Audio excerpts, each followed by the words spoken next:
গণভোটের বিষয় হচ্ছে একটা দেশের বিষয়। আপনি যেই দলকেই ভালোবাসেন না কেন, যেই মতাদর্শেই থাকেন না কেন, এই 12টা প্রশ্নে হ্যাঁ উত্তর দেবেন। এই 12টা প্রশ্নে হ্যাঁ উত্তর দিলে দেশ পরিচালনায়, রাজনীতিতে একটা ভারসাম্য আসবে। এই ভারসাম্য যদি আসে তাহলে আর দেশ ছেড়ে পালাতে হবে না, কারণ ভুয়া নির্বাচন দেওয়ার আর পথ থাকবে না। জনগণই তার প্রশাসক, তার শাসক, তার জনপ্রতিনিধি নির্বাচন করবেন এবং তখন প্রত্যেকেই জানবে যে 5 বছর পর আমার আর থাকা হবে না। আর প্রধানমন্ত্রী জানবে যে আমি যদি 2বার প্রধানমন্ত্রী হয়ে যাই, এরপরে আমার আর প্রধানমন্ত্রী হওয়া হবে না। তখন দলের মধ্যেও নেতৃত্ব গড়ে উঠবে, দলের মধ্যেও জবাবদিহিতা আসবে, দলের মধ্যেও গণতন্ত্র আসবে। আমাদের জাতির তো একজন অভিভাবক দরকার, যিনি জাতির বিভক্তির সময়ে, জাতির মধ্যে যখন মতানৈক্য দেখা দেয়, যিনি অভিভাবকের ভূমিকায় এসে আমাদের দায়িত্বটা নেবেন।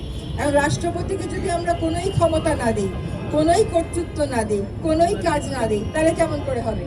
তাহলে এত টাকা দিয়ে আমার একজন রাষ্ট্রপতি রাখারই বা দরকারটা কি? তো আমরা যেহেতু একজন অভিভাবক খুঁজি, কাজে রাষ্ট্রপতিকেও ক্ষমতা দিতে হবে, রাষ্ট্রপতিকেও দায়িত্ব দিতে হবে, যাতে এককভাবে প্রধানমন্ত্রী যা বলে সেই মোতাবেক উদ্বাস করতে না হয়। রাষ্ট্রপতিও যেন তার মতামতটা দিতে পারে। এই সমস্ত ক্ষমতার ভারসাম্য যখন নিশ্চিত হবে, তখন কিন্তু আর দেশ ছেড়ে কাউকে পালাতে হবে না, তখন সবাই দেশেই থেকে রাজনীতি করতে পারবে। কাজে গণভোটটা ব্যক্তির বিষয় না, সমাজের বিষয় না, এটা হচ্ছে দলেরও বিষয় না, এটা হচ্ছে দেশের বিষয়। যে সত্যি দেশে আমরা ক্ষমতার ভারসাম্যে পরিবর্তন আনতে চাই, জনগণকে ক্ষমতার কেন্দ্রবিন্দুতে বসাতে চাই, আর শাসক গোষ্ঠীকে জবাবদিহি করতে বাধ্য করতে চাই, তাহলে আমাদেরকে আসলে একটা হ্যাঁ ভোট দিতে হবে। আজকে নিজেরা শুনলেন, এরপরে যে পরিবারের সবাইকে বুঝাবেন। এই যে কথাগুলো বললাম, এই বাক্যগুলো যেন আরো বেশি ছড়িয়ে পড়ে সবার মধ্যে।